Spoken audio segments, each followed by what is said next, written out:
నమస్తే, welcome to hello doctor live show. This is Madhuri. ఇవాల్టి topic joint pains, back pain. Joint pains, back pain ఎందుకు వస్తుంది, రావడానికి గల కారణాలేంటి, జాయింట్ పెయిన్స్, బ్యాక్ పెయిన్కు హోమియోకేర్ ఇంటర్నేషనల్లో ఎటువంటి ట్రీట్మెంట్స్ అందుబాటులో ఉన్నాయి తదితర విషయాలు తెలియజేయడానికి ఇవాళ స్టూడియోలో మనతో పాటు ఉన్నారు హోమియోకేర్ ఇంటర్నేషనల్ నుంచి డాక్టర్ కవిత గారు. వారిని అడిగి మరిన్ని విషయాలు తెలుసుకుందాం. మీరు కూడా డాక్టర్ గారితో లైవ్లో మాట్లాడాలి అనుకుంటే స్క్రీన్ పైన స్క్రోల్ అవుతున్న లైవ్ ఫోన్స్కి కాల్ చేసి మీ డౌట్స్ను క్లారిఫై చేసుకోవచ్చు. హలో డాక్టర్ గారు, నమస్తే, welcome to prime line. Doctor గారు, జాయింట్ పెయిన్స్ ఎందుకు వస్తాయంటారు సహజంగా చూస్తే? యాక్చువల్గా joint pains n number of varieties ఉంటాయి. అందులో ముఖ్యంగా అరుగుదల వల్ల వచ్చే జాయింట్ పెయిన్స్ ఆస్టియో ఆర్థరైటిస్ అంటాం. ఇది ముఖ్యంగా మనకు డీజనరేషన్ చేంజెస్ అంటే అరుగుదల సమస్య వల్ల. ఇది వయసు భయపడిన వారికి ఇంతకుముందు వచ్చాయి. బట్ నవేడేస్ అంటే over burden of the joints, over use of the joints వల్ల వెయిట్ బేరింగ్ జాయింట్స్లో ఇది ఎక్కువ మనం గమనిస్తూ ఉంటాం. అంటే బిగ్గెస్ట్ జాయింట్స్ మనకి ఎఫెక్ట్ అయ్యే ఛాన్సెస్ ఉంటాయి. సో దీనికి కారణాలు ఏజ్, డీజనరేషన్తో పాటు డెఫిషియన్సీస్ కూడా నవేడేస్ చాలా పెరుగుతున్నాయి. So calcium deficiency, vitamin deficiency and other comorbid conditions వల్ల కూడా మనకు ఒబెసిటీ అనేది ఎక్కువగా దారితీస్తుంది. సో అధిక బరువు ఉండడం, సెడెంటరీ యాక్టివిటీ అంటే స్థూలకాయంతో పాటు ఫిజికల్ ఇన్యాక్టివిటీ స్టేజ్ ఉన్న వాళ్ళకు కూడా over burden of the joints అవ్వడం అనేది మనం ఎక్కువ గమనిస్తున్నాం. సో దానికి తోడు ఎనీ హిస్టరీ ఆఫ్ ఇంజురీస్, దానికి తోడు any surgeries. So frequent surgery అవ్వడం వల్ల కూడా అంటే లుంబార్ పంక్చరింగ్ అవ్వడం వల్ల కూడా మనకి ఇలాంటి సమస్యలు ఎక్కువ గమనిస్తాం. అక్కడ పంక్చరింగ్ అవ్వడం వల్ల లుంబార్ స్పాండిలోసిస్, నడుము దగ్గర ఎక్కువ డిస్క్ ప్రాబ్లమ్స్ రావడానికి రీజన్ కూడా మేజర్గా మనము ఇవి గమనిస్తున్నాం. సో వీటికి తోడు కోమార్బిడ్ కండిషన్లో కాల్షియం మెటబాలిజంని కంట్రోల్ చేసే డిజార్డర్స్, మామూలుగా మెటబాలిజం తీసుకుంటే థైరాయిడ్ ఒకటి డిస్ఫంక్షనింగ్ అవ్వడం వల్ల కూడా ఇండైరెక్ట్గా కాజ్ అయ్యే ఛాన్సెస్ ఉంటాయి. అండ్ డయాబెటీస్ కూడా one of the basic reason ఈ కాల్షియం మెటబాలిజం డిస్టర్బెన్స్ అవ్వడం వల్ల. సో అండ్ కొన్ని రకాల డిజార్డర్స్, ఐబిఎస్ లాంటి ప్రాబ్లం వల్ల కూడా కాల్షియం అబ్జార్ప్షన్ తగ్గిపోయి బాడీలో ఎక్కువ డెఫిషియన్సీ పెరిగిపోయి ఎర్లీగా అరుగుదల అనేది రావడం అనేది మనం గమనిస్తున్నాం. Irrespective of age, middle age group నుంచి, చిన్నపిల్లల నుంచి అండ్ ఏజ్డ్ గ్రూప్ పీపుల్లో కూడా మనకి ఈ సమస్యలు సర్వసాధారణంగా గమనిస్తున్నాం. అంటే డాక్టర్ గారు, మీరు చెప్తున్నారు ఇంజురీస్ వల్ల కూడా ఈ జాయింట్ పెయిన్స్ వస్తాయి. అంటే ఎటువంటి టైప్ ఆఫ్ ఇంజురీస్ వల్ల జాయింట్ పెయిన్స్ వస్తాయి, అంటే ఎలా డయాగ్నోసిస్ చేస్తారంటారు జాయింట్ పెయిన్స్ అని పర్టికులర్గా చూస్తే? యాక్చువల్గా injury is the triggering factor. Minor injuries ఉన్నా కూడా వస్తాయి. కొన్ని రకాల ఆస్టియోపోరోటిక్ చేంజెస్ అంటే బోన్ ఆల్రెడీ వీక్ అయిపోయింది అనుకోండి. సో దానివల్ల కూడా మనకు తొందరగా ఇంజురీస్ అంటే కింద మామూలుగా నడుస్తున్నా కూడా కింద పడగానే ఫ్రాక్చర్ అయ్యే ఛాన్సెస్ ఎక్కువ ఉంటాయి. వాళ్ళకి కూడా ఎక్కువగా అయ్యే అవకాశాలు ఎక్కువ మనం గమనిస్తుంటాం. సో ఆ డెఫిషియన్సీ వలన, బోన్ వీక్నెస్ వల్ల ఇలాంటి సమస్యలు వచ్చే ఛాన్సెస్ ఉంటాయి. ఇది ఆస్టియో ఆర్థరైటిస్, అరుగుదల వల్ల వచ్చింది అనే సమస్య ముఖ్యంగా కనుక తీసుకుంటే మనకి సిమ్టమాటికలీ మన గ్రేడేషన్ వైజ్ ఉంటాయి సిమ్టమ్స్. ఎఫెక్ట్ అయిన జాయింట్ని బట్టి మనకు సిమ్టమ్స్ ఉండే ఛాన్సెస్ ఉంటాయి. మోకాల అరుగుదలని అనుకోండి, మనకు 4 గ్రేడ్స్ ఉంటాయి. సో గ్రేడ్ 1 అంటే కనుక ఓవరాల్గా అరుగుదల వల్ల ఎనీ జాయింట్ పర్పస్ ఏంటి, మన కదలిక అనేది ఉండాలి. సో కదలిక అని మన బాడీని మోయడం, మన బాడీకి ఒక షేప్ ఇవ్వడం, ఇవి 3 major function of any joint. ఎప్పుడైతే ఈ డిరేంజ్మెంట్ స్టార్ట్ అవుతుందో, డిజనరేషన్ స్టార్ట్ అవుతుందో మనకు ఫ్లెక్సిబిలిటీలో ప్రాబ్లం రావడం అనేది స్టార్ట్ అవుతుంది. ఎప్పుడు కానీ రెస్ట్ పొజిషన్ నుండి లేచిన, కంటిన్యూగా కూర్చుని నిలబడ్డా, పడుకొని నిలబడ్డా, first moment is the stiffness రావడం అనేది మనం ఎక్కువ గమనిస్తుంటాం. కొద్ది దూరం నడిచిన తర్వాత ఫ్రీగా మూమెంట్ అయ్యే ఛాన్సెస్ ఉంటాయి. This is the first grade. And కింద కూర్చోవడం, మెట్లెక్కి దిగడానికి కూడా మనకి ఇబ్బంది అయ్యే ఛాన్సెస్ ఉంటాయి గ్రేడ్ 1 స్టేజ్లో. అదే గ్రేడ్ 2 స్టేజ్లో అనుకోండి, ఎక్కువ దూరం నడిచినా కూడా ఇబ్బంది అయ్యే ఛాన్సెస్ ఉంటాయి. గ్రేడ్ 3 అనుకోండి, ఇంకెక్కువ అరుగుదల స్టార్ట్ అవ్వడం వల్ల కొంచెం దూరం ఫ్యూ స్టెప్స్ వేసినా కూడా సివియర్గా పెయిన్ వస్తుందండి, లెఫ్ట్ నీ జాయింట్ కానీ రైట్ నీ జాయింట్ కానీ అని చెప్తూ ఉంటారు. సో గ్రేడ్ 4 ఈవెన్ రెస్ట్ తీసుకున్నా కూడా they feel pain the particular joint. So మనం ముడితే కనుక క్రెపిటస్ వినబడే ఛాన్సెస్ ఉంటాయి. సో మనకి డయాగ్నోస్టిక్ పరంగా కనుక తీసుకుంటే ఎక్సర్సైజ్ ఆఫ్ నీ జాయింట్స్ కనుక తీయించినా మనకి ఆస్టియోఫైటిక్ ఫార్మేషన్ కానీ, జాయింట్ స్పేస్ తగ్గిపోవడం లాంటి సమస్య కానీ మనం గమనిస్తుంటాం. రెండింటి మధ్య దెర్ ఇస్ నో స్పేస్ అంటే it may leads to grade 4. So grade 4 maximum మనకు సర్జికల్ స్టేజ్ అని చెప్తుంటాం. అప్ టు గ్రేడ్ 3 వరకు it can be curable, it can be manageable, correction అయ్యే ఛాన్సెస్ ఉంటాయి. ఎట్ ద సేమ్ టైం మన lumbar అనుకోండి, నడుము ప్రాంతంలో డిస్క్ సమస్యలు ఉన్నా కూడా లుంబార్ స్పాండిలోసిస్ అంటాం. సో డిస్క్ సర్వైకల్ అంటే సర్వైకల్ స్పాండిలోసిస్, లుంబార్ అంటే లుంబార్ స్పాండిలోసిస్. మనకి weight bearing joints neck, back and hip and knee joints. So నీస్లో ఆ విధంగా ఉంటాయి. లోయర్ బ్యాక్ వస్తే అదర్ సిమ్టమ్స్ ఏంటంటే నర్వ్ ఇన్వాల్వ్మెంట్ కూడా స్టార్ట్ అయిపోతుంది. So that is also degenerative changes. కాబట్టి ఇనీషియల్ స్టిఫ్నెస్, కొద్ది కూర్చొని లేయడానికి కూడా ఇబ్బంది అవ్వడం, బెండ్ అయిపోవడం, ఒక పక్క నుంచి ఇంకొక పక్క తిరగాలన్న టోటల్గా బాడీ మూమెంట్ రావడం, ఒక మూమెంట్ తిరగాలని కూడా ఇబ్బంది గురయ్యే ఛాన్సెస్ ఉంటాయి. ఇంకా స్టిల్ స్ప్రెయినే కదా, పెయినే కదా అని చెప్పేసి నెగ్లెక్ట్ చేస్తే అక్కడ డిస్క్ అనేది మనకు బల్జ్ అయిపోయి అక్కడ నర్వ్ ఉంటుంది. Sciatic nerve and the biggest nerve. So దాని మీద కంప్రెషన్ అయ్యి either side of the nerve involve అవుతుంది. కాబట్టి dragging pain, pulling pain, burning pain so కంటిన్యూస్గా మనకు రావడం అనేది గమనిస్తుంటాం. దెన్ తిమ్మిర్లు రావడం మంటలు రావడం అనేది ఉంటుంది. అప్పుడు మజిల్ ఇన్వాల్వ్మెంట్ కూడా స్టార్ట్ అయిపోతుంది కాబట్టి సో దే కాంట్ అంటే స్టాండ్ ఫర్ ఎ వెయిల్. ఒక 5 నిమిషాలు 2 నిమిషాలు నిలబడలేని పరిస్థితి, కూర్చుందాం ప్లేస్ ఎక్కడుందని వెతుక్కుంటూ ఉంటారు. బరువుగా అనిపించడం ఆ legs, just like paralysis symptoms. So మనకు పారాలసిస్ సిమ్టమ్స్ ఏ విధంగా ఉంటే పారాలసిస్ కాదు, పార్షియల్ పారాలసిస్ టైప్ రావడం, నమ్నెస్ రావడం, హెవీనెస్ అనిపించడం, మంటలు రావడం, తిమ్మిరి రావడం అనేది గమనిస్తుంటాం. స్టిల్ అప్పుడు కూడా నెగ్లెక్ట్ చేస్తే, ఓన్లీ పెయిన్ కిల్లర్స్ వాడినా, ఓన్లీ రెస్ట్ తీసుకున్నా, వితౌట్ మెడికేషన్ ప్రాపర్ మెడికేషన్ తీసుకోకుంటే it may leads to urinary bladder involvement. అంటే ఇదే నర్వ్ అనేది మనకి యూరినరీ బ్లాడర్కి రెక్టైన్ కూడా సప్లై చేస్తుంది. సో తుమ్మినా దగ్గినా మూత్రం పడిపోవడం అంటే మజిల్ ఇన్కాంటినెన్స్ రావడం అనేది గమనిస్తుంటాం. And at the same time constipation. ఈ ఇన్కాంటినెన్స్ ఆఫ్ యూరిన్ ఎక్కువ మనకు ఫీమేల్లో గమనిస్తాం, కాన్స్టిపేషన్ అనేది ఎక్కువ మనకు మేల్స్లో మనం గమనించే ఛాన్సెస్ ఉంటాయి. అండ్ స్పర్శగోల్పనే పరిస్థితితో పాటు మజిల్ వీక్నెస్ కూడా స్టార్ట్ అయిపోతుంది. అంటే ఒక లెగ్ ఎఫెక్ట్ అయిందనుకోండి, కంపేర్ టు హెల్దీ లెగ్ కనుక కంపేర్ చేస్తే ఆ మజిల్ మొత్తం వీక్ అయిపోయి అంటే వెయిట్ లాస్ కింద కూడా మనం గమనిస్తూ ఉంటాం. అది లుంబార్ రీజియన్లో అయితే కనుక. అదే same thing in cervical region, cervical vertebra కనుక ఇన్వాల్వ్ అయిపోతే అక్కడ ఆస్టియోఫైటిక్ కాంప్లెక్స్ ఫార్మేషన్ అవ్వడం, డిస్క్ డిజనరేటివ్ చేంజెస్ రావడం వల్ల సో ఇక్కడ నుంచి మనకు బ్రెయిన్కి సప్లై చేస్తుంది, either side of the hands and షోల్డర్స్కి సప్లై చేస్తుంది, upper part of the body కాబట్టి. సో కొంతమందికి ఇట్ స్టార్ట్స్ విత్ గిడినెస్, సడన్గా బ్లాక్అవుట్స్ అవుతున్నాయండి, ఇట్లా ఏదర్ సైడ్ తిప్పినా కూడా మనకి ఇబ్బంది అవుతుందని చెప్తుంటారు. They are more prone to get accidents. So forward bending కానీ, బ్యాక్వర్డ్ మూమెంట్ కానీ, యాంటీ క్లాక్ వైజ్ మూమెంట్ కానీ, క్లాక్ వైజ్ మూమెంట్ కానీ ఇబ్బందిగా వాళ్ళకు చేసే ఛాన్సెస్ ఉంటుంది. It may leads to vertigo కానీ, గిడ్డినెస్ కానీ మనం గమనిస్తుంటాం. కొంతమందికి ఎర్లీ మార్నింగ్ స్టిఫ్నెస్, పడుకొని లేవగానే కానీ, కంటిన్యూ కూర్చొని వర్క్, సిస్టమ్ వర్క్ చేసే వాళ్ళకి ఇది ఎక్కువ వస్తుంది. సో కంటిన్యూ కూర్చొని వర్క్ చేయడం వల్ల కూడా పొజిషన్ ఆఫ్ ద ప్రాపర్గా లేకుండా కూర్చున్న, ఇంప్రాపర్ వేలో కూర్చున్నా కూడా ఈ సమస్య వస్తుంది. Stiffness of the neck, restricted moment and painful moment either side మనం గమనిస్తాం, ఆర్ వర్టికో. స్టిల్ ఇంకా కంప్రెషన్ ఆఫ్ నర్వ్ అక్కడైతే కనుక చేతులు లాగడం కానీ, తిమ్మిరి రావడం కానీ, గ్రిప్ లాస్. ఇప్పుడు 1 లీటర్ బాటిల్ మనం ఈజీగా వీ కెన్ హ్యాండిల్, టక్కని తీసుకుంటాం, తాగుతాం. వాళ్ళకు 3 లీటర్స్ లిఫ్ట్ చేస్తున్న feeling, heaviness of particular joint అనిపోవడం. అండ్ కొంతమంది ఇంకా నెక్స్ట్ స్టేజ్ అయితే కింద కూడా పడేస్తారు. సో అదొకటి, మజిల్ గ్రిప్ అనేది కోల్పోయే ఛాన్సెస్ ఉంటాయి. చేతులు లాగడం, తిమ్మిరి రావడం అనేది కూడా మనం గమనిస్తుంటాం. అండ్ మజిల్ వేస్టింగ్ కూడా మనం గమనించే ఛాన్సెస్ ఎక్కువగా మనం గమనిస్తుంటాం. ఇవన్నీ ఒకటే పేషెంట్లో అన్ని సిమ్టమ్స్ ఉండాలని లేదు. కొన్ని పేషెంట్లో 1 or 2 సిమ్టమ్స్ ఉండి గ్రాడ్యువల్గా ప్రోగ్రెస్ అయ్యే ఛాన్సెస్ ఉంటాయి. కొంతమందిలో సడన్గా ఫాస్ట్గా వచ్చే ఛాన్సెస్ ఉంటాయి. వాళ్ళ ప్రొఫెషన్ని బట్టి, వాళ్ళ ఏజ్ని బట్టి, వాళ్ళకున్న హ్యాబిట్స్ని బట్టి, వాళ్ళకున్న అదర్ కోమార్బిడ్ కండిషన్ బట్టి వాళ్ళ complications and progress of the disease డిఫరెంట్గా ఉండే ఛాన్సెస్ ఉంటాయి. ఓకే డాక్టర్ గారు, కాలర్ ఉన్నారు వరంగల్ నుంచి జయశంకర్ గారు, వారితో మాట్లాడతాం. నమస్తే జయశంకర్ గారు, మీ డౌట్ గురించి డాక్టర్ గారితో మాట్లాడండి.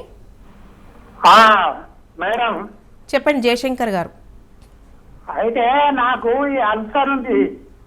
ఓకే, ఈ అల్సర్ పోవాలంటే నాకు పోవడం లేదు. మీ వయసు ఎంత సార్? ప్రాబ్లం ఎప్పటి నుంచి ఉంది మీకు? ఇది ఇప్పుడు కనీసానికి 6 నెలలు ఉందండి. ఎంతండి? 6 months. 6 months.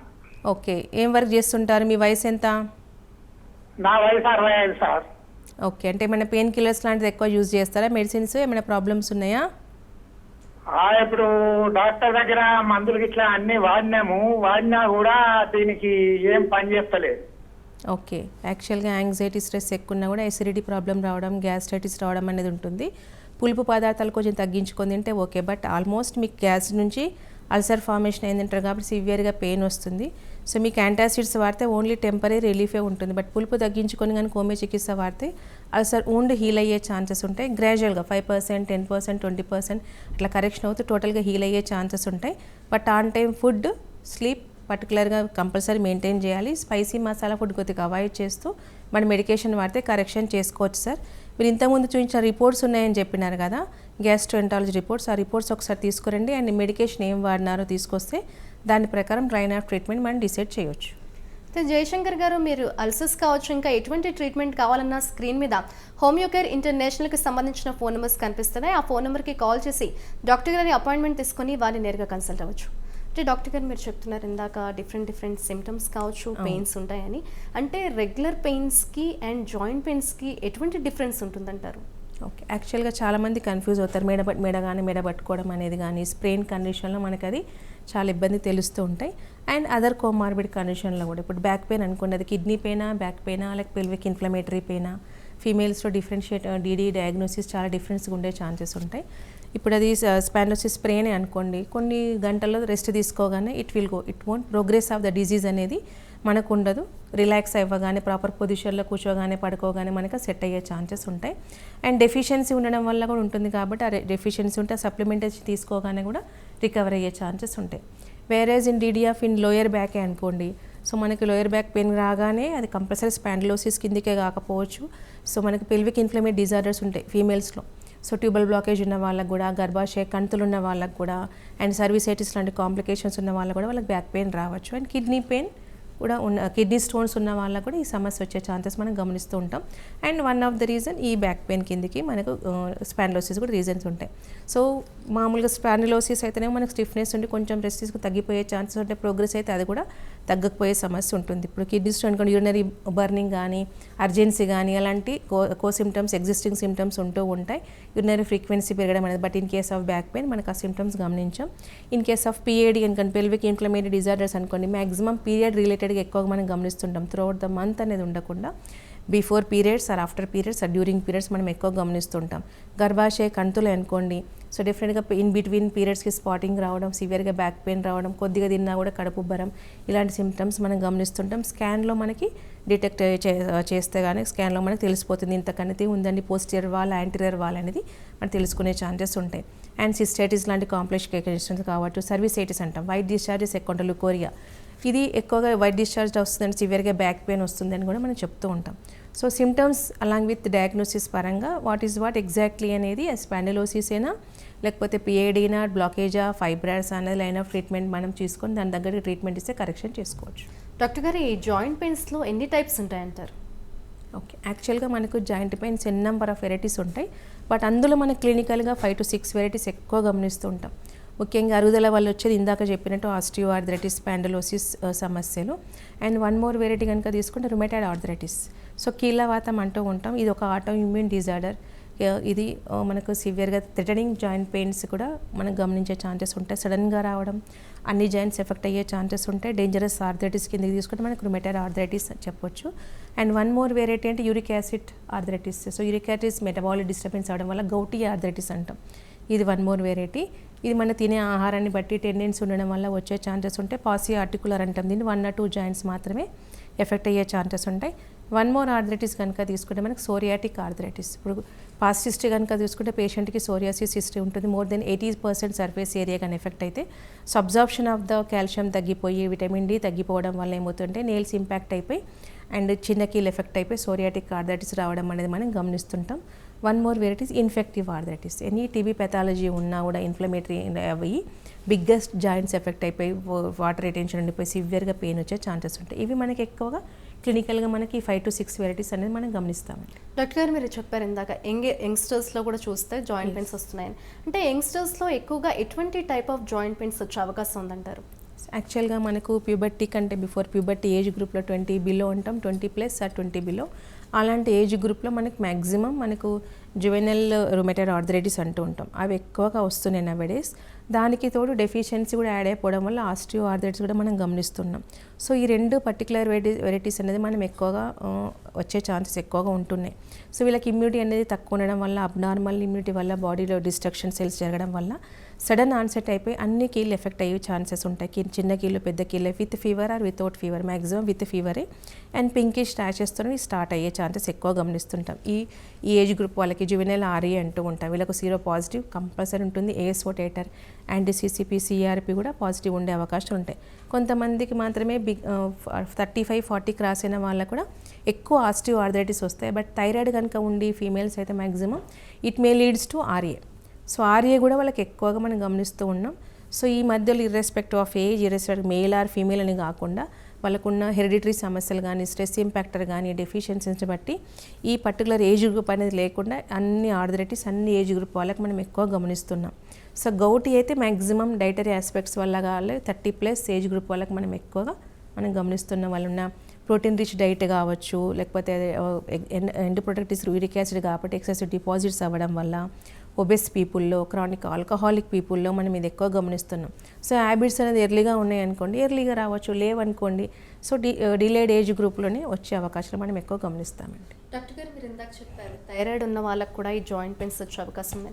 అంటే నవ్వేడేస్ థైరాయిడ్ అనేది చాలా కామన్ అయిపోయింది. అంటే థైరాయిడ్ ఉన్న ప్రతి వ్యక్తికి చూస్తే ఈ జాయింట్ పెయిన్స్ రిస్క్ ఫ్యాక్టర్ అనేది ఎక్కువగా ఉంటుందంటారా? రాకుండా హోమియోకేర్ ఇంటర్నేషనల్లో ఎటువంటి ట్రీట్మెంట్స్ అందుబాటులో ఉన్నాయంటారు?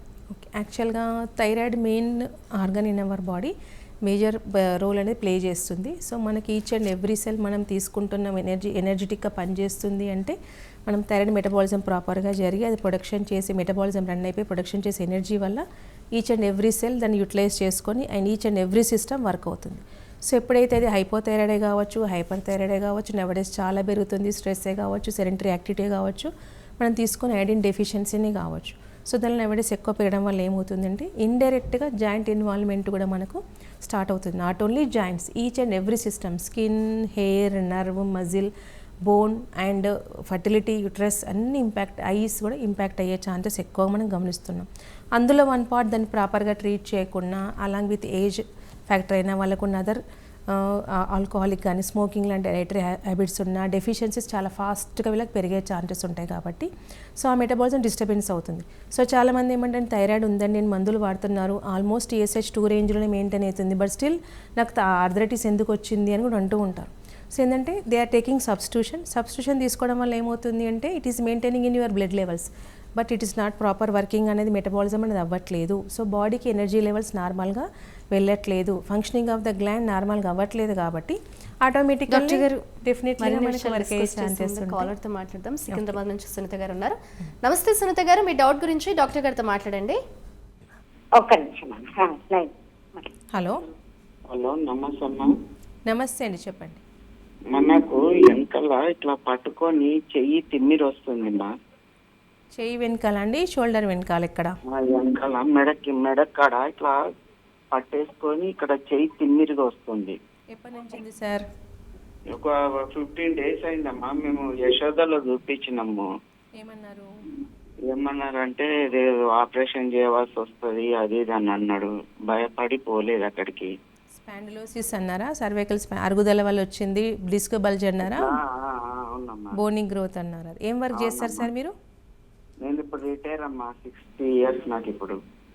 50 years. ఓకే. ఏం చేసేవాళ్ళు ఇంత? 60 సంవత్సరాలమ్మా. 60. ఏం వర్క్ చేసేవాళ్ళు ఇంతకుముందు మీరు? నేను అది టికెట్ కౌంటర్లో ఉండమ్మా. నేను కంటిన్యూస్ సిట్టింగ్.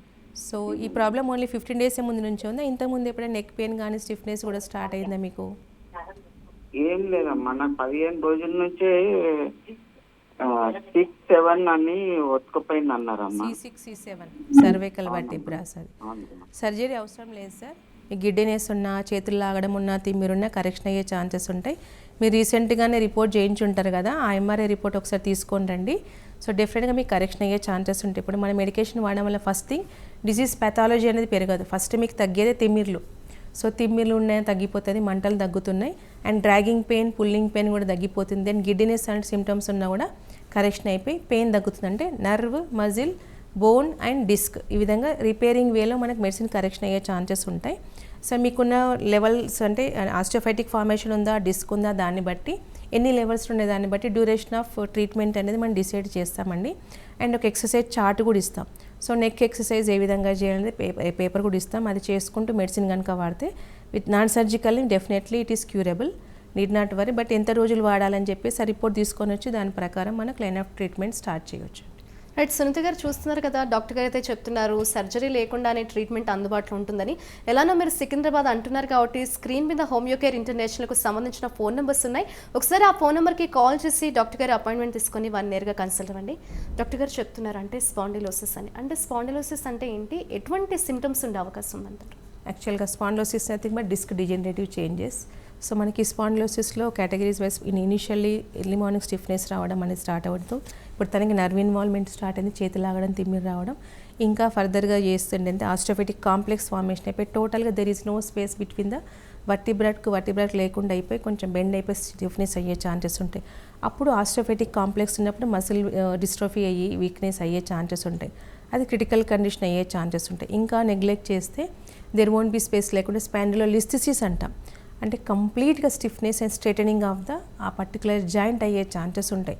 సో మూమెంట్ కూడా ఇబ్బంది అయ్యే ఛాన్సెస్ ఉంటాయి. దానిలో మనకి ఇంకోటి తీసుకుంటే యాంక్లోజింగ్ స్పాండిలోసిస్ అంటాం. ఇందులో HLA-B27 పాజిటివ్ లోయర్ బ్యాక్ నుంచి స్టార్ట్ అయ్యి టోటల్గా స్పైన్ వరకు ఇన్వాల్వ్ అయ్యే ఛాన్సెస్ ఉంటాయి.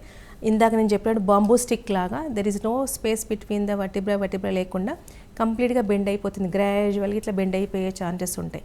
సో బిఫోర్ బెండింగ్ కనుక వస్తే ఆ ప్రాబ్లం అనేది బెండింగ్ లేకుండా non surgically treatable and HLA-B27 positive ఉన్న కేసెస్ కూడా నెగటివ్ అయిన కేసెస్ ఉన్నాయి. Not only that particular joint, మిగిలిన జాయింట్స్ కూడా ఇన్వాల్వ్ అవ్వకుండా సో గ్రాడ్యువల్ రిపేరింగ్ వేలో కరెక్షన్ అయ్యే ఛాన్సెస్ ఉంటాయండి. ఇలాంటి ఆర్థరైటిస్ కేసెస్లో కానీ స్పాండిలోసిస్ లాంటి కేసెస్లో కానీ సయాటికా లాంటి కేసెస్ ఇట్లా సర్జికల్ అని చెప్పిన కేసెస్ కూడా మన దగ్గర 80 to 90% సైడ్ ఎఫెక్ట్స్ ఉన్నాయి. బట్ వాళ్ళ ఏజ్ని బట్టి వాళ్ళకున్న అదర్ కోమార్బిడ్ కండిషన్స్ బట్టి ఉన్న పెథాలజీని and when they are visiting to us ఎంత సివియర్గా వచ్చిన తర్వాత విజిట్ అవుతున్నారు, క్రానిసిటీ ఆఫ్ ద డిజీజ్ని బట్టి మనకు డ్యూరేషన్ ఎంత కాలం వాడాలి, ఏ విధంగా వర్కౌట్ అవుతుంది, ఎలాంటి ఎక్సర్సైజులు చేయాలి అండ్ ఎలాంటి డైట్ మేనేజ్ చేయాలనేది each and everything day 1 it self మనం చెప్పడం అనేది జరుగుతుందండి. అండ్ హోమియోకేర్లో మనం ఇచ్చే GCS మెథడ్లో ఇస్తాం. అంటే జెనెటిక్ కాన్స్టిట్యూటివ్ సిమ్లెమమ్ కాబట్టి సో ఇండివిజువలిస్టిక్ అప్రోచ్ అనేది ఉంటుంది. పేషెంట్ అండ్ మెంటల్ సిమ్టమ్స్ కానీ డయాగ్నోస్టిక్ అప్రోచ్ కానీ ఫిజికల్ సిమ్టమ్స్ కానీ ఆ ప్రాబ్లం రావడానికి రీజన్ ఏంటి కానీ టోటల్గా as a holistic approach medication ఇవ్వడం జరుగుతుంది. అండ్ క్వాలిటీ ఆఫ్ మెడిసిన్స్ డిఫరెంట్గా ఉంటుంది అండ్ కాన్స్టిట్యూషన్లో ప్రిస్క్రైబ్ చేస్తాం కాబట్టి సో పెథలాజికల్లీ రివర్స్ అవుతూ కరెక్షన్ అవుతూ ఫ్యూచర్లో మళ్ళీ రికరెన్స్ లేకుండా కూడా మనం చూసుకోవచ్చండి నాన్ సర్జికల్లీ. డాక్టర్ గారు, ఈ స్పాండిలోసిస్ కావచ్చు దాని తర్వాత నెక్స్ట్ స్టేజెస్ కావచ్చు జనరల్గా ఎందుకు వస్తాయంటారు? రావడానికి గల రీజన్స్ ఏంటంటారు? మేజర్గా ఒబెసిటీ నెవడేస్ ఎక్కువ పెరుగుతుంది. Sitting professions and deficiencies, healthy diet అనేది లేకపోవడం మ్యాక్సిమం ట్రిగ్గరింగ్ ఫ్యాక్టర్స్ అవుతున్నాయి. అందుకని ఎర్లీ ఏజ్లోనే మనం గమనిస్తున్నాం. అండ్ హెరిడిటరీ సో వంశపారంపర్యంగా ఎవరికైనా ఉందంటే ఇప్పుడు పేరెంటల్ హిస్టరీనే ఉంది వాళ్ళకి ఎవరికన్నా runs in the family arthritis, all types of arthritis are runs in the family. So అలాంటి ఉన్న వాళ్ళు ప్రికాషన్స్ తీసుకొని డైటరీ మేనేజ్మెంట్ తీసుకొని హెల్దీ డైట్ తీసుకొని డెఫిషియన్సీస్ లేకుండా కనుక చూసుకొని ఫిజికల్ యాక్టివిటీ అంటే అట్లానే vigorous exercise weight lifting proper వేలో ఇంప్రాపర్ వేలో చేయమని చెప్పట్లేదు. బట్ ఫిజికల్ యాక్టివిటీ చేసుకుంటూ రెగ్యులర్ డైట్ మెయింటైన్ చేసి హెల్దీ హ్యాబిట్స్ కనుక మెయింటైన్ చేస్తే ఈవెన్ దో హెరిడిటరీ ఉన్నా కూడా వాళ్ళకి రాకుండా చూసుకోవచ్చు. నవడేస్ క్లోజ్ రూమ్లో ఎక్కువ వర్క్ చేయడం and mental stress and physical inactivity రెండు యాడ్ ఆన్ అవ్వని సమస్య వస్తున్నాయి. సో డెఫిషియన్సీ ఏమున్నా ఉందా, ఈవెన్ దో ఫ్యామిలీస్లో కనుక ఆర్థరైటిస్ ఉందనుకోండి సో జస్ట్ పెయిన్స్ స్టార్ట్ అవుతున్నాయి కానీ క్లోజ్ రూమ్లో వర్క్ చేసే వాళ్ళు definitely they need to check it out with vitamin D and calcium deficiencies ఏమన్నా ఉన్నాయా. అవి ఏమైనా సప్లిమెంట్స్ తీసుకున్నా కూడా మనకి ఎర్లీ స్టేజ్లో రికవరీ అయిపోయి పెథాలజీ డెవలప్మెంట్ కాకుండా హెల్దీ జాయింట్ మనం మెయింటైన్ చేయొచ్చు. దానికి తోడు కొన్ని రకాల ఎక్సర్సైజెస్ ఇప్పుడు సర్వైకల్ అనుకోండి, లుంబారీ అనుకోండి, నీసే అనుకోండి, మజిల్ స్ట్రెంథనింగ్ ఎక్సర్సైజ్ కానీ స్ట్రెచ్ ఎక్సర్సైజ్ చేయడం వల్ల ఏమవుతుంది అంటే వెయిట్ పెరగకుండా over burden of that particular joints లేకుండా పెథలాజికల్ హెల్దీ డైట్ మెయింటైన్ వల్ల జాయింట్ హెల్దీగా అవ్వడంతో పాటు ప్రాబ్లం రాకుండా చూసుకోవాలి. మరో కాలర్ తీసుకుందాం. వరంగల్ నుంచి సునీత గారు ఉన్నారు. నమస్తే సునీత గారు, మీ డౌట్ గురించి డాక్టర్ గారితో మాట్లాడండి. నమస్తే మేడం. నమస్తే సునీత గారు, చెప్పండి. మేడం నాకు 2 నెలలు మేడం కడుపు నొప్పి ఇబ్బంది. ఓకే. ఎన్ను బొక్క నుండి మన ఎడమ డొక్కల వరకు బాగా నొప్పి లేచేది. హాస్పిటల్ పోయినా మేడం సీజీఎం పోతే వాళ్ళు ఇట్లా నీకు కడుపులో ఏమో అయిందమ్మా అంటే వైట్ అయ్యేది అది ముందు ఉన్నదమ్మా, ఒకటి కంటి లాగా దాని వెనక సైడ్ ఉన్నదమ్మా అని చెప్పిండు. అది ముక్క కట్ చేసి టెస్ట్ పంపాలమ్మా అని చెప్పిండు. 2-3 వారాలు తిరిగితే ఇక వాళ్ళు చూడలేదు. ఏదో స్ట్రైక్ జరుగుతుందని చెప్పిండు మేడం. స్ట్రైక్ జరుగుతుందని చెప్తే ప్రైవేట్ చూపించుకున్నా మేడం. ప్రైవేట్ చూపించుకుంటే అది స్కానింగ్ తీసి కంటి అమ్మ అని చెప్పిండు. కంటి అని చెప్పిండు. అది టెస్ట్ చేయాలమ్మా, 3,000-4,000 అయితే ఆ టెస్ట్కు, ఇది క్యాన్సర్ గడ్డ కావచ్చు అని అంటాను మేడం. అన్నం తింటే కడుపు ఉబ్బుతాను మేడం. తినగానే బ్లోటింగ్. ఈ వయసు ఎంత అమ్మా? 36 సంవత్సరాలు ఉంటాయి మేడం. 36. హెవీ బ్లీడింగ్ అవుతుందా, నొప్పి మాత్రమే వస్తుందా? వైట్ అయింది మేడం ఇన్ని రోజులు. వైట్ అయితే అంతే తప్ప పీరియడ్ అప్పుడు పెయిన్ రావడం అట్లా ఏమైనా ఉంటుందా? ప్లేన్ ఏమొత్తలేదు కానీ ఈ వైటే బాగా అయింది మేడం. 1 నెల అయింది మేడం. 1 మంత్ అవుతుంది. డయాబెటీస్ అట్లయితే ఏం లేదు కదా? షుగర్ ఏం లేదు. సో కణితి సైజ్ ఏమైనా చెప్పినారా వాళ్ళు స్కాన్లో? వాళ్ళు స్కాన్లో అన్నారు కదా మేడం కంటి వచ్చింది, ఇది క్యాన్సర్లో మరి మామూలులో టెస్ట్ చేయాలంటాను మేడం. ఓకే. యాక్చువల్గా గర్భాశయ కంటి యూట్రైన్ ఫైబ్రాయిడ్స్ అంటాం. అది చాలా వెరైటీస్ ఉంటాయి. సో మామూలుగా ఈ డిశ్చార్జెస్ అవుతుందంటే మామూలుగా మజిల్లో కనుక ఇన్వాల్వ్మెంట్ మిడిల్ లేయర్ ఉంటే కనుక సివియర్గా పెయిన్ రావడం, డిస్మనోరియా వస్తుంది. సో అండ్ ఎండోమెట్రియంలో ఉంటే కనుక హెవీ బ్లీడింగ్ అవుతుంది. సో సిరోజల్ అయితేనేమో ఇలాంటి సిమ్టమ్స్ వచ్చే ఛాన్సెస్ ఉంటాయి. ప్రతి ఒక్కరికైతే మనకి క్యాన్సర్ అవ్వడం అనేది ఉండదు. కాకపోతే బయాప్సీకి పంపిస్తే క్లియర్ కట్ అయ్యే ఛాన్సెస్ ఉంటాయి. టెస్ట్ రిపోర్ట్లో కూడా మనకు తెలుస్తుంది వెరైటీస్ని బట్టి. సో మామూలుగా గ్లాండులార్ ఇన్వాల్వ్మెంట్ అయితే కనుక క్యాన్సర్ దారితీసే అవకాశాలు ఎక్కువగా ఉంటాయి. సో ఒకసారి రిపోర్ట్ కనుక తీసుకొని వస్తే సైజ్ అయితే డెఫినెట్గా తగ్గుతుంది. అది క్యాన్సరా కాదా అనేది ఆ రిపోర్ట్ చూసుకొని దాని ప్రకారం ట్రీట్మెంట్ స్టార్ట్ చేస్తే మాకు సైజ్ తగ్గిపోతుంది, పెయిన్ తగ్గిపోయి ఇన్ఫెక్షన్ తగ్గిపోయే ఛాన్సెస్ ఉంటాయి. సో క్యాన్సర్గా అయితే కనుక మ్యాక్సిమం మీకు వెయిట్ లాస్ అయ్యే ఛాన్సెస్ ఎక్కువగా ఉంటారు. అలాంటి సిమ్టమ్స్ ఏం లేవు కాబట్టి సో రూల్ అవుట్ అయితే చేయడం వల్ల నష్టం లేదు. But any family history of cancer history ఉంటే కనుక రూల్ అవుట్ చేయండి. ఆ రిపోర్ట్స్ కనుక తీసుకొని వస్తే కనుక బినైన్ కండిషన్ అయితే 100% నాన్ సర్జికల్ ఇది క్యూరబుల్ అయ్యే ఛాన్సెస్ మెడిసిన్తో చేసుకోవచ్చండి. అయితే సునీత గారు చూస్తున్నారు కదా, మీరు ఇంకా దీనికి సంబంధించి ఎటువంటి డౌట్స్ ఉన్నా ఒకసారి స్క్రీన్ మీద కనిపిస్తోంది హోమియోకేర్ ఇంటర్నేషనల్కి సంబంధించి ఆ ఫోన్ నెంబర్కి కాల్ చేసి డాక్టర్ గారు అపాయింట్మెంట్ తీసుకొని వారిని నేరుగా సంప్రదించండి. అండ్ డాక్టర్ గారు, హోమియోకేర్లో ఇంటర్నేషనల్లో ఎటువంటి ట్రీట్మెంట్స్ అందుబాటులో ఉన్నాయి, ఇంకా జనరల్గా ఇటువంటి ట్రీట్మెంట్ తీసుకుంటుంటే ఏమైనా ఫుడ్ డైట్ ఏమైనా చేంజ్ చేసుకోవాలని చాలామందికి డౌట్ ఉంది. అటువంటి వారికి మీరు ఏం చెప్తారు? సో యాక్చువల్గా ఇప్పుడు మనకు అడ్వాన్స్ టెక్నాలజీ వచ్చింది. Homeopathic system itself side effects లేని system, non steroidal and non antibiotical pain killer లాంటి మెడికేషన్ అని ఉండదు. First thing it is very safest medication. Second thing ఏంటంటే మనకి గ్రాడ్యువల్గా ఇంప్రూవ్మెంట్ అవుతూ ప్యాథలాజికల్లీ రివర్స్ అవుతుంది కాబట్టి ఎలాంటి సైడ్ ఎఫెక్ట్స్ ఉండవు. డిజీజ్ ప్యాథాలజీ కంప్లీట్గా రివర్స్ అవుతుంది కాబట్టి మనకు క్యూరబుల్ డిజీజ్ అయ్యే ఛాన్సెస్ ఉంటాయి. అంటే కంప్లీట్గా సొల్యూషన్ శాశ్వత పరిష్కారం విధానంలో ఉంటుంది వెన్ దే ఆర్ కమింగ్ అన్న దాన్ని బట్టి. థర్డ్ థింగ్, మనం ఇచ్చే మెడికేషన్ అడ్వాన్స్ ఉంటుంది and quality of the medicine the best ఉంటుంది. మనం తెప్పించుకునే మెడికేషన్ అయిన తర్వాత కూడా మళ్ళీ మనం డిఫరెంట్ ఫార్ములాస్ ప్రిపేర్ చేసి పేషెంట్కి మెడిసిన్ ఇవ్వడం అనేది జరుగుతుంది కాబట్టి హోలిస్టిక్ జీసీఎస్ మెథడ్లో ఇండివిజువల్కి అప్రోచ్తో పాటు జెనెటిక్ కాన్స్టెంట్ సీమిమం విధానంలో మెడికేషన్ పెడతాం కాబట్టి మోర్ దెన్ 80-90% మనకు సక్సెస్ రేట్స్ ఉన్నాయి. సో కొంతమందికి ఏంటంటే స్ట్రిక్ట్గా డైట్ ఏమన్నా మెయింటైన్ చేయాలని చెప్పి చాలామంది చాలా అపోహలు ఉంటూ ఉంటాయి. సో ఇప్పుడు టెక్నాలజీ ఏ విధంగా అడ్వాన్స్ అయిందో మనకు మెడికేషన్ పరంగా కూడా ఆ విధంగా అయింది. సో డిజీజ్ పరంగా మనకి రిస్ట్రిక్షన్స్ ఆఫ్ డైట్ ఉంటాయి. ఇప్పుడు డయాబెటిక్కి sugar they need to avoid, థైరాయిడ్కి గైట్రోజన్స్ అవాయిడ్, అంతే తప్ప యాజ్ ఆఫ్ నౌ మెడిసిన్స్కి ఎలాంటి రిస్ట్రిక్షన్స్ అనేవి ఉండవండి. కాకపోతే ఇన్ జనరల్గా మనకు క్రానిక్ స్మోకర్స్ ఉంటే, డ్రింకింగ్ ఉంటే ఆబ్స్టాకిల్ టు మెడికేషన్ కంప్లీట్గా వర్క్ చేయకుండా ఉంటుంది కాబట్టి కొంచెం తగ్గించుకుంటూ మెడిసిన్స్ వాడితే నాకు ప్యాథలాజికల్ కంప్లీట్గా రివర్స్ అయ్యి శాశ్వత పరిష్కారం more than 80-90% each and every డిజీజ్లో మన దగ్గర ఉన్నాయండి. Right, thank you so much doctor గారు. జాయింట్ పెయిన్స్ కావచ్చు, బ్యాక్ పెయిన్ కావచ్చు, ఎందుకు వస్తుంది అండ్ వీటన్నిటికీ సంబంధించి హోమియోకేర్ ఇంటర్నేషనల్లో ఎటువంటి ట్రీట్మెంట్స్ అందుబాటులో ఉన్నాయి చాలా బాగా ఎక్స్ప్లెయిన్ చేశారు. Thank you doctor. రైట్, చూసారు కదండి, జాయింట్ పెయిన్స్ కావచ్చు, బ్యాక్ పెయిన్ కావచ్చు, అలాగే మీకు ఎటువంటి ఆరోగ్య సమస్య ఉన్నా ఒకసారి స్క్రీన్ మీద కనిపిస్తున్న హోమియోకేర్ ఇంటర్నేషనల్ ఫోన్ నెంబర్స్కి కాల్ చేసి డాక్టర్ గారి అపాయింట్మెంట్ తీసుకుని వారిని నేరుగా కన్సల్ట్ అవ్వండి. ఇది వాళ్ళ hello doctor. Keep watching prime 9. నమస్తే.